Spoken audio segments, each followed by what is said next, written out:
Hi, hello, isang magandang umaga, tanghali, hapon, gabi sa inyong lahat. Anong oras man ninyo napapanood ang video ito, tayo po muli ay tutunghay ng ating pong pagbasa para sa araw po ng Miyerkules, May 22, 2024. Hahanguin natin ang mabuting balita sa Ebanghelyo ni San Marcos, Kabanatang 9, mga talatang 38 hanggang 40. Noong panahong iyon, sinabi kay Jesus ni Juan, "Guro, nakakita po kami ng isang taong nagpapalayas ng mga demonyo sa pamamagitan ng pangalan mo, at pinagbawalan namin sapagkat hindi natin siya kasamahan." Ngunit sinabi ni Jesus, "Huwag ninyo siyang pagbawalan sapagkat walang taong matapos gumawa ng kababalaghan sa pangalan ko, ang agad magsasalita ng masama laban sa akin. Sapagkat ang hindi laban sa atin ay panig sa atin." Pagpalain ng Diyos ang pagkabasa ng kanyang mabuting balita. Ang refleksyon or pagsasadiwa ay hahanguin po natin sa Aklat ng Simbahay taong 2024. Huwag ninyo siyang pagbawalan. Sa atin pong pagbasa, makikita natin na sina Juan at ang kanyang mga alagad nang makakita ng mga taong gumagawa ng kababalaghan or nagpapalayas ng masamang espiritu sa pangalan ng ating Panginoong Hesus na hindi nila kasamahan, maaaring hindi nila kaisa, maaaring hindi rin nila kilala, maaaring hindi din sila kilala, ngunit sa pamamagitan ng pangalan ni Hesus ay nakakapagpalaya sila ng masamang espiritu. Kaya't ayon sa ating pong pagbasa ay pinagbawalan sila, pinatigil sila. Ngunit ang Panginoong Hesus ay hindi sila sinang-ayunan sa kanilang pagbabawal sapagkat gumagawa ito ng kabutihan para sa mga tao bagamat hindi nila ito kasamahan. At sinasabi ng ating Panginoon na walang makagagawa ng kababalaghan sa kanyang pangalan na agad-agad ay magsasalita ng laban sa kanya.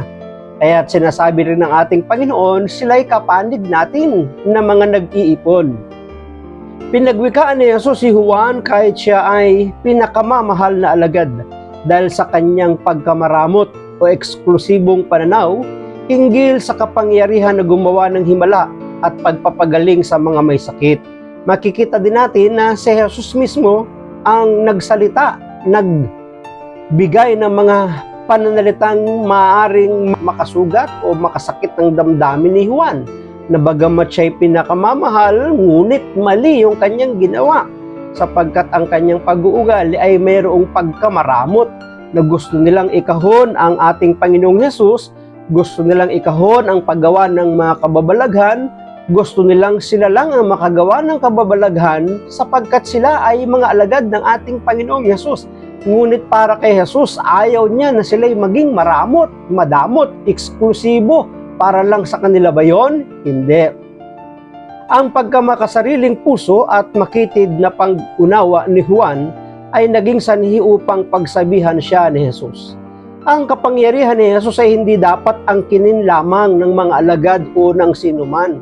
Hindi natin pwedeng sarilinin o angkinin ang mga bagay na ipinagkatiwala ng Panginoong Hesus para sa lahat ng kanyang mga magiging alagad o mga tagasunod o mga mananampalataya. Kaya pinagsabihan ni Jesus si Juan na huwag gawin ang ginawa niyang ganun sa mga susunod pang mga pagkakataon. Ang kapangyarihan ni Jesus ay hindi dapat angkinin ni numan o ng mga alagad. Hindi pagganap ang kanilang pananampalataya. May mga ibang relihiyon na pinaniniwalaan ng ibang mga tao. Naniniwala ang mga kasapi na sila ay malapit sa Diyos at sila lamang ang makakapasok sa langit. Meron naman talaga. At ang nakalulungkot pa ay marami ang nasawing buhay sa ngalan ng relihiyon. Ang Diyos ay para sa lahat at may mga plano rin para sa lahat. May mga ipinagkaloob na talento sa bawat isa upang gumawa ng mga malalaking bagay. Ang taong hindi natin inaasahan dahil sa kanyang kaliitan ay kung minsan siya pa ang nakagagawa ng mga kababalaghan. Kaya hindi natin pwedeng angkinin kahit na ang kaharian ng Diyos na tayo lang ang makakapasok doon, sapagkat ang magbibigay ng desisyon ay walang iba kundi ang Diyos kung sino ang bibigyan ng karapatang makapasok sa kaharian ng langit. Maraming salamat at pagpalain tayo ng ating Panginoon. Ang akin lamang palaging sambit, I love you with the love of the Lord. Bye-bye and bye-bye.